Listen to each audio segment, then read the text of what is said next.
Hello friends, मेरा नाम है मिंटू। आप देख रहे हैं आइडेंटिफाई ज्ञान। दोस्तों, आज हम जानेंगे कि हमारे शरीर में इम्यून सिस्टम किस तरह काम करता है और हम अपने शरीर को बाहरी संक्रमण से कैसे बचा सकते हैं। दोस्तों, आगे बढ़ने से पहले एक बात कहना चाहता हूँ। वीडियो में बताई गई जानकारी इंटरनेट द्वारा जुटाई गई है। जानकारी सही और गलत होने का पुष्टि नहीं किया गया है, इसलिए आप अपने विवेक का इस्तेमाल कर सकते हैं। वैश्विक कोरोना महामारी के बीच सबसे ज्यादा इस्तेमाल होने वाला शब्द है इम्यून सिस्टम, जिसे हिंदी में रोग प्रतिरोधक क्षमता कहा जाता है। इम्यून सिस्टम का काम शरीर को किसी बाहरी तत्व जैसे वायरस, बैक्टीरिया, परजीवी या बीमार करने वाले कारणों से बचाव करना होता है। इम्यूनिटी में हमारे शरीर में टॉक्सिन से लड़ने की क्षमता होती है। ये toxin bacteria, virus, fungal infection या कोई दूसरे नुकसानदायक पदार्थ हो सकता है। अगर हमारी इम्यूनिटी सिस्टम मजबूत है तो ये हमें न सिर्फ सर्दी और खांसी से बचाती है, बल्कि hepatitis, fungal infection, kidney infection सहित कई और दूसरी बीमारियों से हमारे शरीर में बचाव करती है। दो तरह का इम्यूनिटी सिस्टम हमारे शरीर में कई भागों में होता है। पहला प्राकृतिक इम्यूनिटी और दूसरा अडॉप्टिव इम्यूनिटी।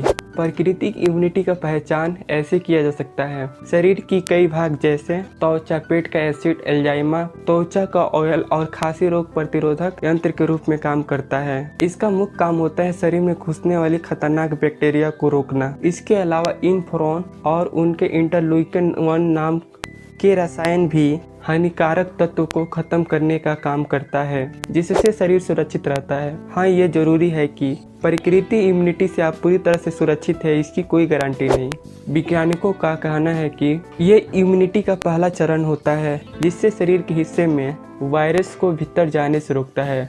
अब बात करते हैं अडॉप्टिव इम्यूनिटी के बारे में। शरीर के भीतर जब कोई वायरस या बैक्टीरिया शरीर में प्रवेश कर अपनी संख्या बढ़ाने की कोशिश करता है, हम इन्हें खाने के साथ, पीने के साथ और यहाँ तक कि सांस लेने के साथ भी हानिकारक तत्व को हम अपने शरीर में अवशोषित कर लेते हैं। हालांकि ऐसा होने के बाद हर कोई बीमार नहीं होता। जिनका इम्यून सिस्टम मजबूत होता है वे इन बाहरी संक्रमणों से बेहतर तरीके से मुकाबला कर लेते हैं, लेकिन जिनका इम्यूनिटी सिस्टम वीक होता है वे मुकाबला नहीं कर पाते। हमारी प्रतिरोधक क्षमता कैसी है, इस बारे में हम ब्लड जांच से भी पता कर सकते हैं।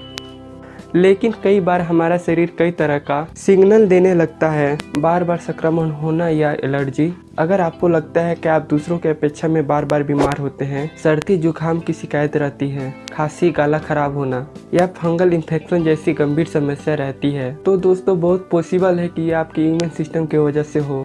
कोरोना टेस्ट का पॉजिटिव होना, बार बार डायरिया, मसूड़ों में सूजन, मुंह में छाले होना, ये खराब इम्यूनिटी का लक्षण होता है।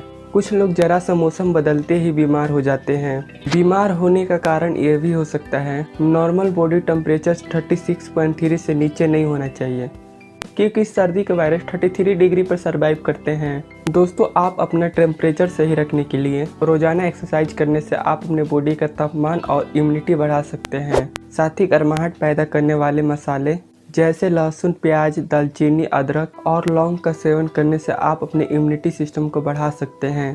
इसके अलावा विटामिन डी भी हमारे इम्यूनिटी सिस्टम को बढ़ाता है। देखा गया है कि ज़्यादातर लोगों को विटामिन डी की कमी होती है। इसके लिए आप धूप में ज़्यादा समय बिताएं और दूध, दही, दलिया और खट्टे फल का भरपूर सेवन करें। और रात में सोने से आधा घंटा पहले दूध में हल्दी डाल के ज़रूर सेवन करें। इसी के साथ वीडियो समाप्त करते हैं। मिलते हैं अगले वीडियो में। और दोस्तों, जिन लोगों ने मेरा चैनल सब्सक्राइब नहीं किया है तो ज़रूर चैनल को सब्सक्राइब कर दें।